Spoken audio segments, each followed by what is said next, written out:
Have you ever wanted to fly? Well, yeah, who hasn't? That's a good point. Have you ever considered the dynamics of flight? How fast does a swallow go, right? Well, it depends. Is that an African swallow? I think it would be European. A European swallow? Where in God's name are you going to get an African swallow anyway? Hey guys, this is Moriarty. And I'm Crypto Spook. And we apologize for our terrible, terrible jokes. They are not terrible. Everybody loves Monty Python. Okay, here's the thing, right? People just heard that and they went, I don't get it. That's unfortunate. The problem is that we're bringing a dead parrot. I don't know the dead. I don't get the dead parrot reference.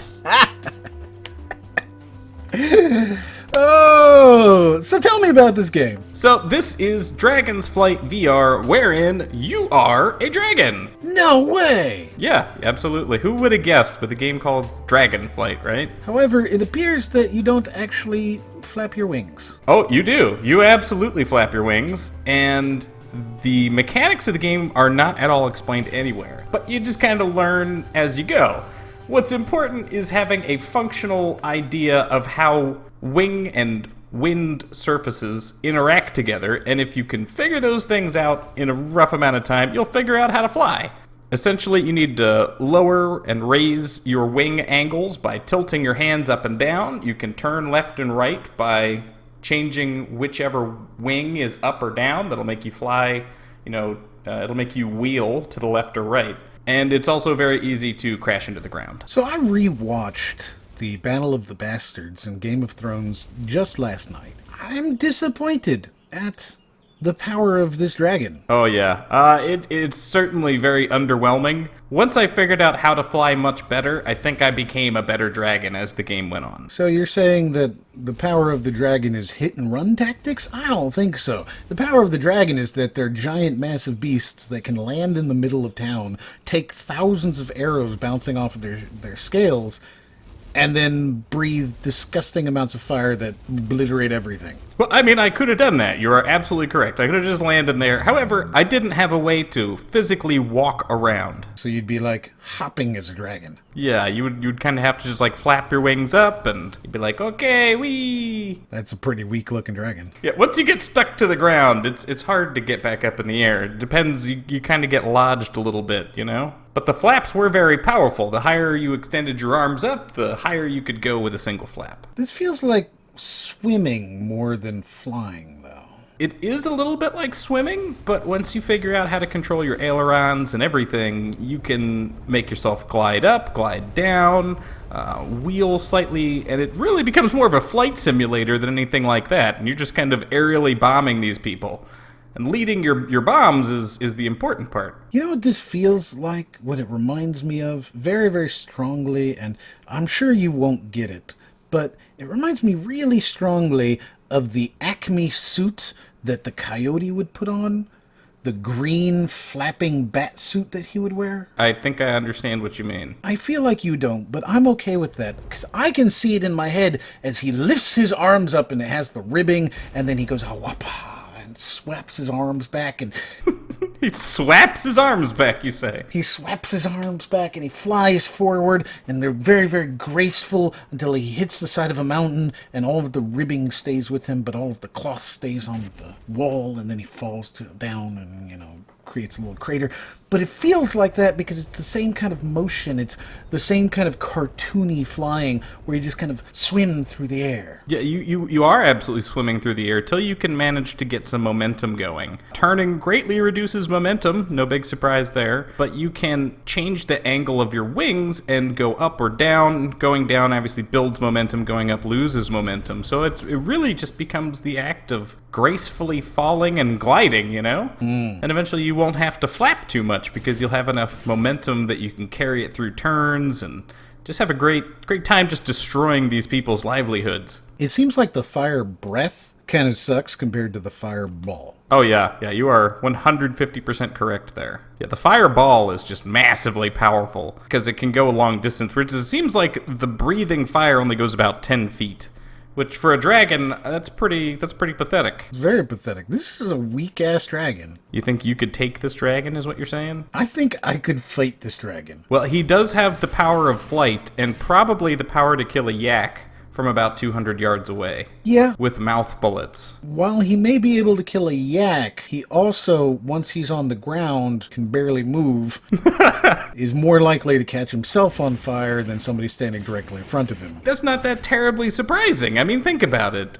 For something to have flight, the wings must either be so incredibly massive, or he has to be so incredibly light that he wouldn't be able to actually move, you know? You'd either have to be a weak dragon that has really powerful fire, or a massive dragon with even more massive wings. The point is that I think I could punch this dragon and he would die. I don't know, man. He can breathe fire. I don't know how you'd get close enough to him to do that. Because his fire breath is only going to barely tickle me if I'm standing 3 feet in front of him. I think you're overestimating your immuneness to fire. Also, I feel like the fireballs are not quite right. I feel like they're following you, not so much the ground. Does that make sense? I understand what you mean. It seems like a bomb, but you have to calculate, the velocity that the projectile is already moving in. Yeah, but it also feels like it will go through the ground. The projectiles don't feel like they're in the same space you and the ground are. I would say you're not terribly wrong there. I'm not sure I'm a big fan of it. It just feels weird. The fire overall feels weird.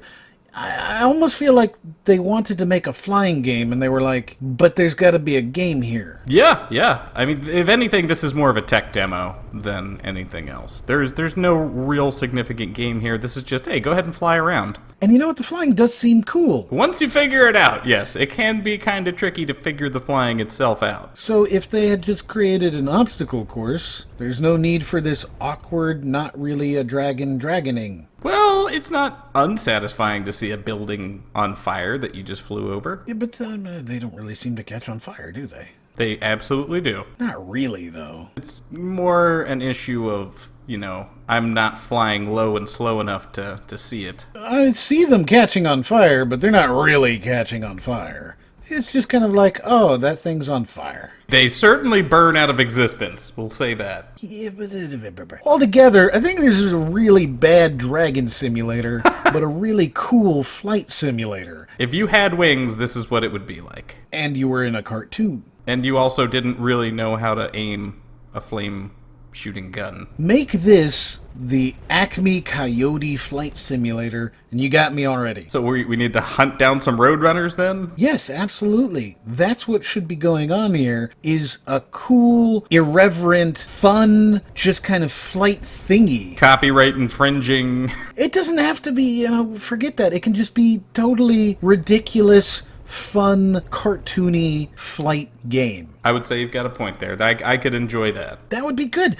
You take the whole dragon thing out of it, throw it away. Who cares about the dragon thing? Because, let's face it, this isn't that good of a dragon game. It's just not. Take out the fireballs that don't do anything and the fire breath that doesn't do anything. You make it a cool flight game. You add in some cartooniness. You make it fun and light and happy.